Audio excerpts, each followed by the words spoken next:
Welcome to Cryptid Monologues. Here we tell stories of the cryptid kind. We hope to fill your mind with thrilling, suspenseful entertainment. Please relax and enjoy. Thanks for joining. The Bluegrass Odyssey, Eagle Hollow's story.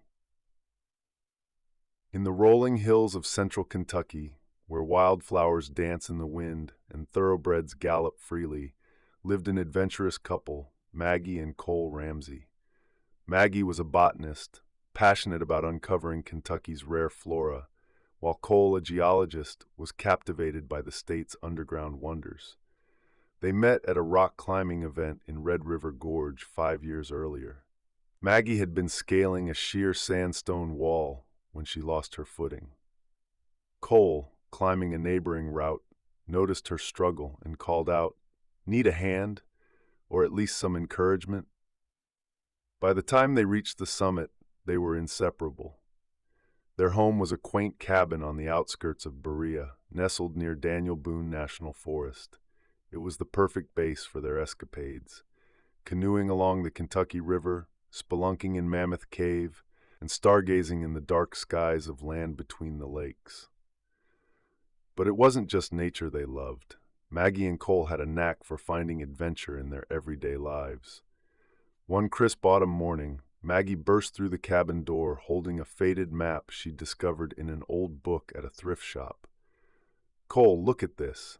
It's hand-drawn, and it points to a place called Eagle's Hollow. Ever heard of it?" Cole examined the map, his curiosity ignited. "Not in any guidebooks I've read. You thinking what I'm thinking?" "Pack the gear," Maggie grinned. The next day they set off with backpacks, a camera, and their trusty dog, Huck. The map led them deep into the forest, past trails that seemed untouched for decades. Along the way they discovered traces of history, a rusted wagon wheel, a forgotten stone chimney overtaken by moss.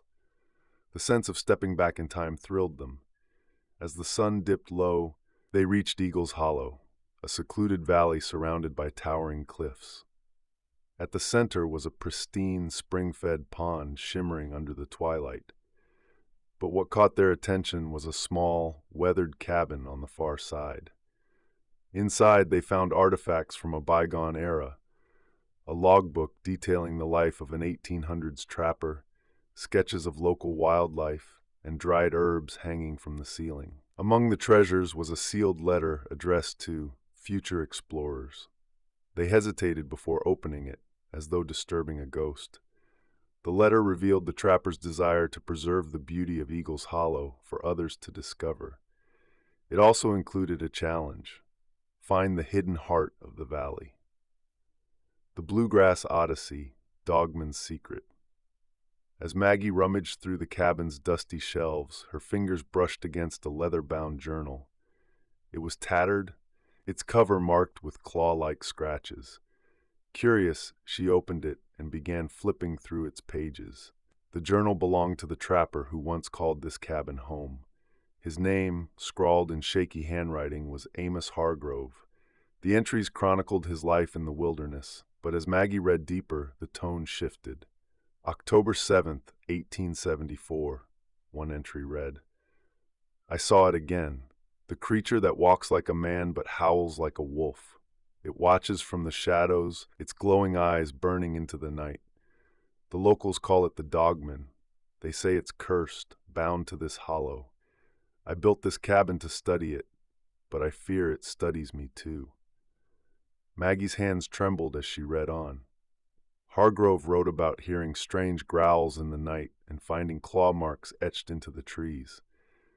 His last entry was the most chilling. "The Dogman knows I've been tracking it.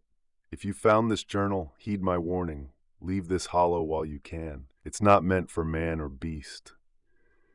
Maggie flipped to a section of Amos Hargrove's journal that was unlike the rest. The handwriting was frantic, with ink smudges and words etched so deeply into the paper that it almost tore. "November 13th, 1874, the entry began. It came for me tonight. The Dogman." Maggie read aloud, her voice shaking. "I've seen it from a distance many times, but tonight was different. It was watching me. I felt its gaze long before I saw it, an unnatural weight pressing on me as I gathered firewood at dusk. Amos described hearing a low growl that rumbled like thunder. He had turned, dropping his axe, and saw the creature emerge from the shadows. It stood upright, nearly 7 feet tall, its body covered in matted, dark fur. Its glowing amber eyes bore into his soul, and its elongated snout revealed sharp, glistening teeth. It moved on 2 legs, but not like a man. It was something primal, something wrong, and it was fast, faster than anything I've ever seen. The entry detailed how Amos ran, heart-pounding, through the woods toward his cabin. The dogman pursued him, each thundering step closing the gap. I could feel its breath, hot and foul, on the back of my neck. It let out a howl that made my blood run cold, a sound that didn't belong in this world. I tripped over a root and fell hard. That's when I thought it was the end. The journal described how Amos scrambled to his feet, only to come face to face with the dogman.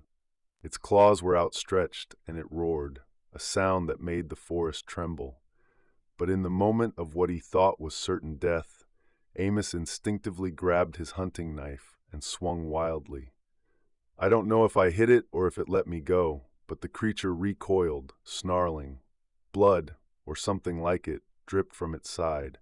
It lunged again, but I threw a handful of dirt and rocks at its eyes, and it staggered. That moment saved my life.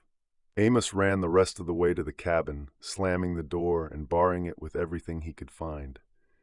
He huddled by the fire, clutching his knife, as the creature circled the cabin, growling and scratching at the walls. It wanted in. I could hear its claws raking the wood, its growls turning into guttural words, or at least that's what it sounded like, as if it was mocking me. The entry ended abruptly. I survived the night, but only barely. The dogman left just before dawn, its howl echoing through the hollow. I can't leave, not yet. I need to know what it is, why it let me live. Cole, Maggie called out, her voice shaking. Cole, who had been inspecting the pond with Huck, hurried back inside. What's wrong? She handed him the journal.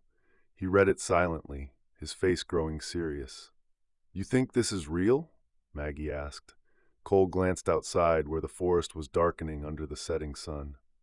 I don't know, but the trapper seemed convinced. Night fell heavily over Eagle's Hollow, and an unsettling silence blanketed the forest. The only sounds were the crackling of the fire and Huck's occasional snuffle as he dozed by their feet. But then Huck's ears twitched. He lifted his head, his amber eyes wide and alert, and a low growl rumbled from his throat. What is it, boy? Cole whispered, reaching for his flashlight. Huck stood and moved to the door, his body tense, growling louder now. Maggie and Cole exchanged uneasy glances. Then they heard it, a faint snap of a branch breaking outside, followed by another. The sound wasn't random. It was deliberate, as though someone or something was walking just beyond the cabin. Probably a deer, Cole whispered, though his voice betrayed doubt.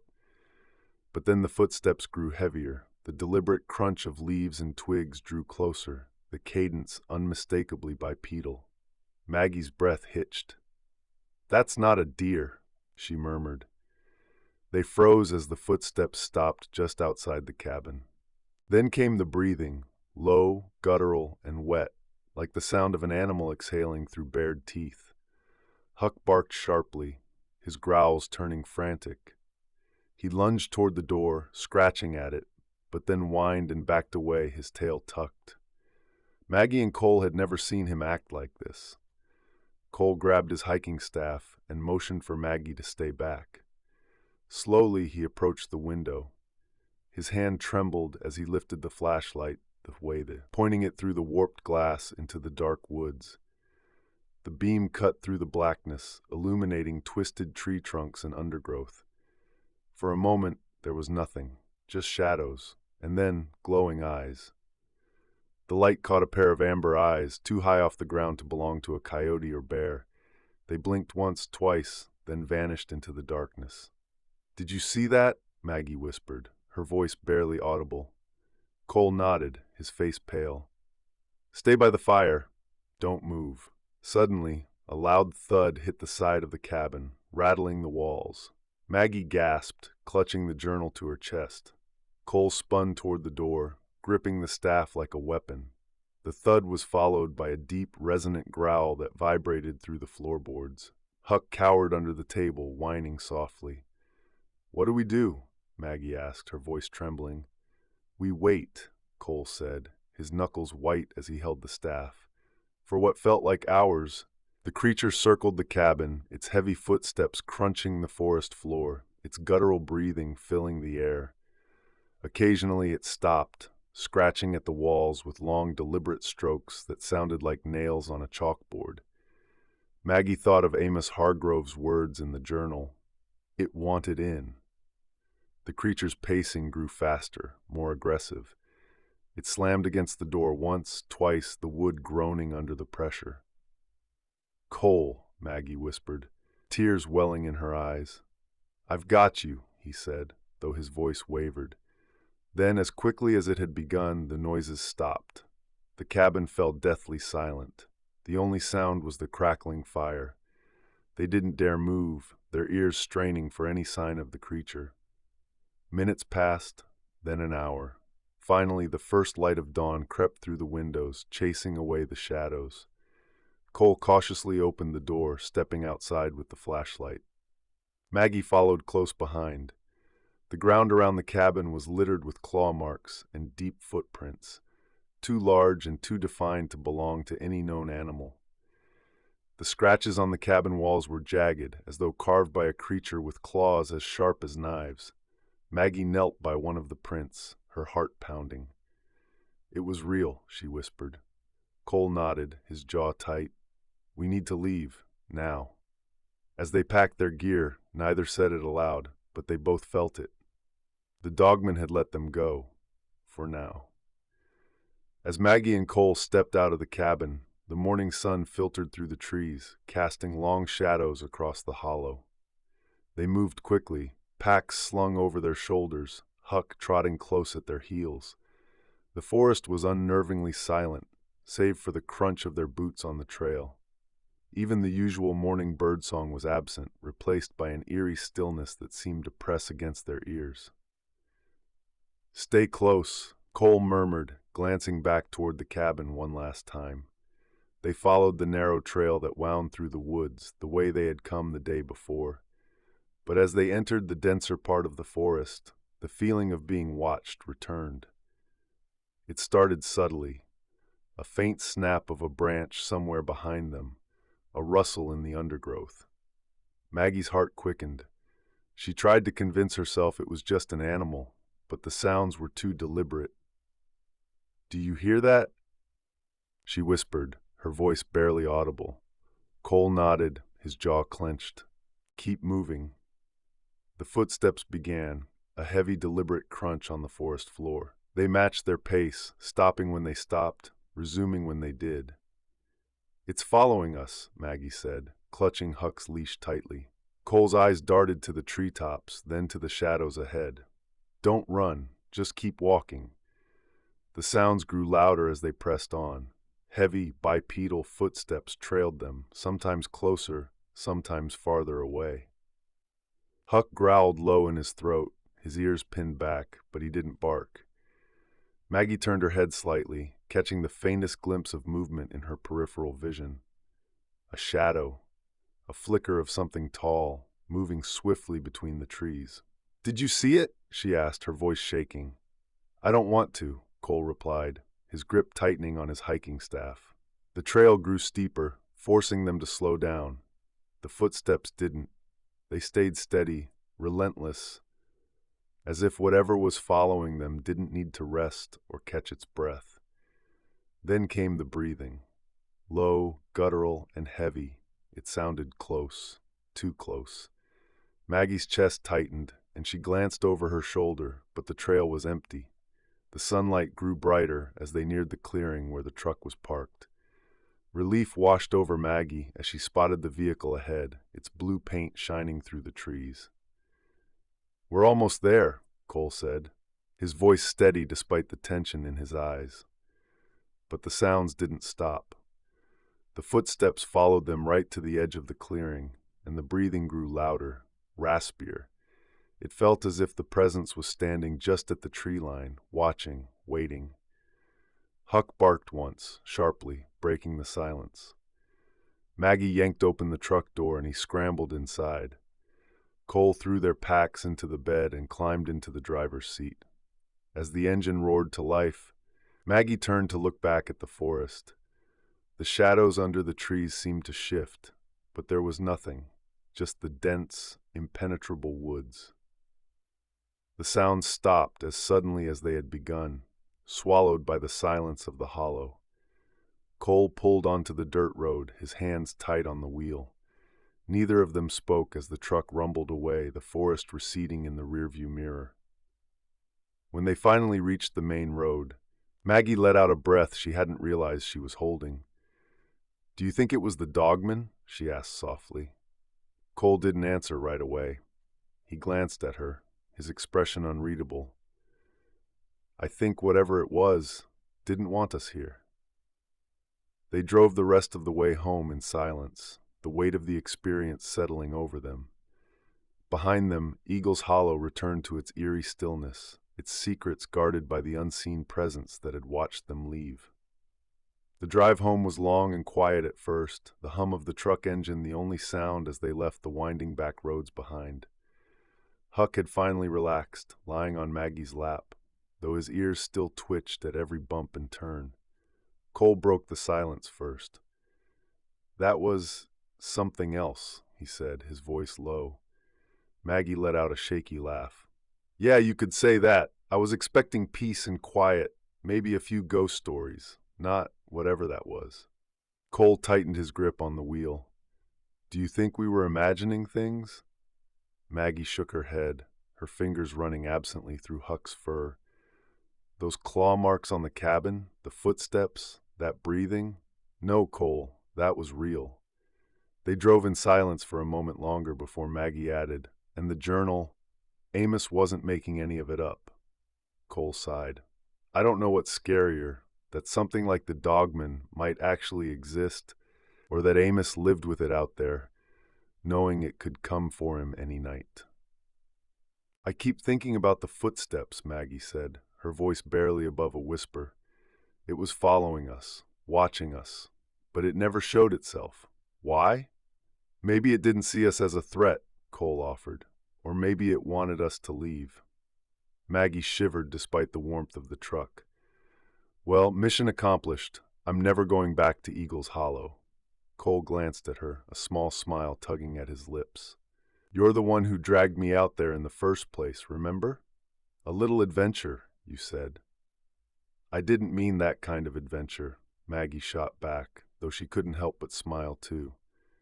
They passed a roadside diner and Cole pulled into the parking lot. "Coffee?" he asked. Maggie nodded. "And maybe a piece of pie. I need something normal after all of that." Inside the diner, the smell of fresh coffee and sizzling bacon helped ground them. They found a booth by the window, Huck curling up under the table. As they sipped their coffee, Maggie broke the silence. "Do you think anyone would believe us if we told them?" Cole chuckled. "Nope, but maybe that's for the best. Some things are better left out there, where they belong." Maggie leaned back in her seat, staring out the window at the passing cars and the endless stretch of highway. "Do you think it'll ever come looking for us?" Cole shook his head. "It had its chance, Maggie. Whatever it was, I think it just wanted us gone. We gave it what it wanted." She nodded, her fingers curling around her mug. "Still, I'll sleep with the lights on for a while." Cole smirked. "Yeah, me too." They finished their coffee and pie, the weight of their experience slowly giving way to the comforting normalcy of the world outside Eagle's Hollow. But as they got back into the truck and continued their drive home, they both knew one thing for certain. Some mysteries, no matter how tempting, were better left undisturbed.